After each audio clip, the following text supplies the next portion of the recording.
So should you take no precautions when you get an infection? Shouldn't go to a doctor because he intends you to die. Do you wear glasses or corrective lenses or anything like that? Okay. How many do? What the hell are you doing that for? Nature wants you to be hard as steam.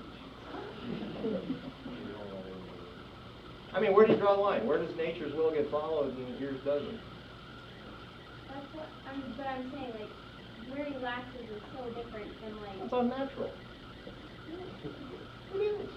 I know that's unnatural, but I'm not saying that, like... God wants you not to be able to see. What about makeup? Well, that's technically dirt. That's not nature. You wear makeup? Expensive dirt. Well, that's not natural. Did your hair gradually, did it grow exactly like that into that style?